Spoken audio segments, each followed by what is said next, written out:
Hello friends, मैं study on YouTube से धर्मेंद्र कुमार। तो आज हम पढ़ेंगे मैथ का एक चैप्टर होता है हमारा लाभ और हानि। क्या होता है? लाभ और हानि।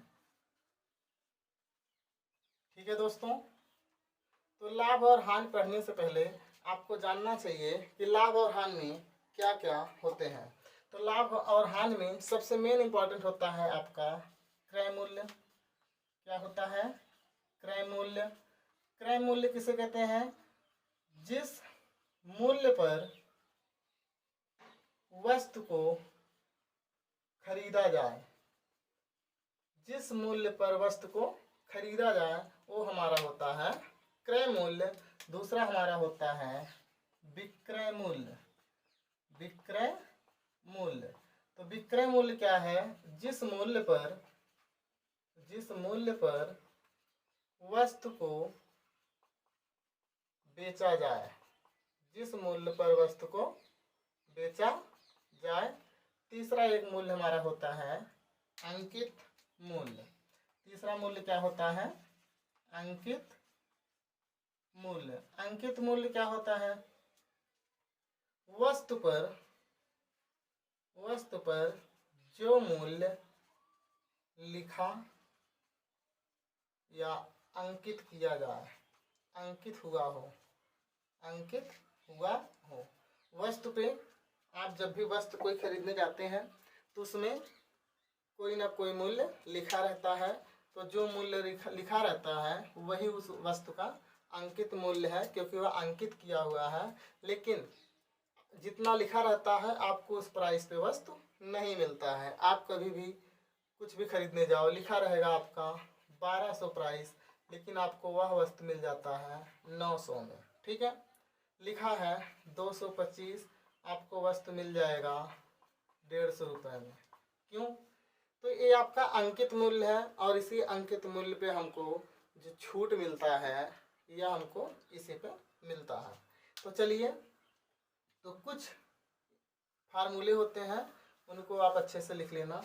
सबसे पहला हमारा होता है लाभ। लाभ बराबर होता है विक्रय मूल्य माइनस क्रय मूल्य। ठीक। दूसरा होता है हमारा हानि। ये होता है क्रय मूल्य माइनस विक्रय मूल्य। तीसरा हमारा होता है प्रतिशत लाभ। प्रतिशत लाभ बराबर, तो प्रतिशत लाभ बराबर फार्मूला होता है लाभ गुणा 100 बटे क्रय मूल्य। अगला है हमारा जो है प्रतिशत हानि बराबर हानि गुणा 100 बटे क्रय मूल्य। ठीक है दोस्तों, तो अगला हमारा एक फार्मूला बनता है क्रय मूल्य बराबर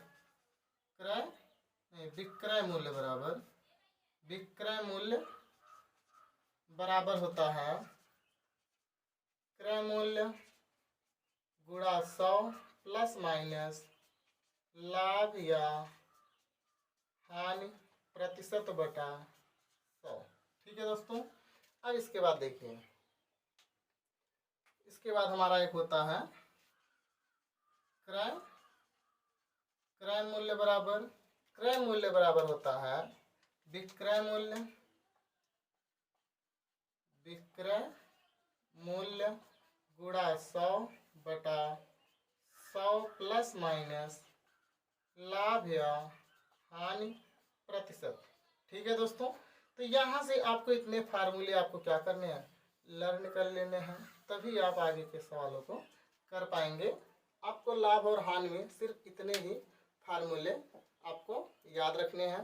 तो यहाँ पे देखिए, तो जब भी आपका प्लस माइनस क्यों लिखा है? अगर आपको हानि होगा तो यहाँ 100 माइनस लगाना, अगर लाभ होगा तो 100 प्लस लगाना। ठीक, जैसे यहाँ पे देखिए,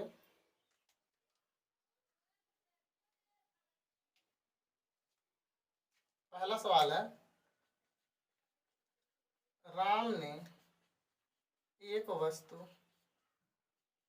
100 रुपये में खरीदी और उसे 120 रुपये में बेच दी तो प्रतिशत लाभ बताओ। तो प्रतिशत लाभ बताओ। तो यहाँ पे देखिए, प्रतिशत लाभ के लिए हमको लाभ की आवश्यकता है, क्योंकि प्रतिशत लाभ बराबर होता है लाभ गुणा 100। तो हमें पहले ये पता करना है कि लाभ इसमें कितना हो रहा है। तो लाभ का फार्मूला आपको पता है, विक्रय मूल्य माइनस क्रय मूल्य। तो लाभ बराबर विक्रय मूल्य माइनस क्रय मूल्य। तो यहाँ पे वो बेच कितने में रहा है, 120 में, और खरीद कितने में रहा है, 100 में। तो फायदा कितने का हो गया, 20 रुपये का। तो 20 रुपये हो गया लाभ। तो हम प्रतिशत लाभ बराबर फार्मूला लिख देंगे, प्रतिशत लाभ बराबर लाभ गुणा 100। तो लाभ कितना है, 20, 100 बटा क्रय मूल्य कितना है, हमने कितने का खरीदा था वस्तु को, 100 रुपये में। तो 100 से 100 कट गया, 20% आपका आंसर आ गया। ठीक है दोस्तों, अगला देखिए। इसी तरह से अगर हानि पूछेगा, 100 रुपये में खरीद के 70 रुपये में बेचा, तो कितने प्रतिशत का हानि हुआ। तो 70 गुणा 100 बटे क्रय मूल्य। आगे देखिए, इसके बाद हमारा अगला सवाल है, रिया एक वस्तु 1200 रुपये में, रिया एक वस्तु को 1200 रुपये में बेचने पर उसे 20% का हानि होता है। तो बेच रही है तो 20% का हानि हो रहा है, तो क्रय मूल्य ज्ञात करो। तो क्रय मूल्य ज्ञात करो। ठीक है, तो यहाँ पे देखिए, सबसे पहला चीज हमसे क्या पूछा है, क्रय मूल्य। क्रय मूल्य का फार्मूला यहाँ पे है, विक्रय मूल्य गुणा 100 बटे 100 प्लस माइनस लाभ या हानि प्रतिशत। तो यहाँ पे देखिए, 1200 रुपये बेचने पर, मतलब विक्रय मूल्य हो गया 1200, कितना, 20% का हानि। तो हानि प्रतिशत हो गया 20। तो हमको क्या चाहिए, क्रय मूल्य पूछा है।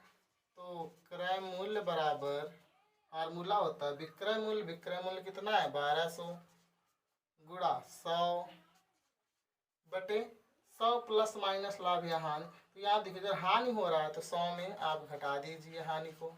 ठीक है, तो अब यहाँ पे देखिए, ये हो जाएगा 1200 गुणा 100 बटे 100 में से 20 गया 80, 0 से 0 कट गया, 4 दूना 8, 4 तिहाई 12, 2 से काट दो 15।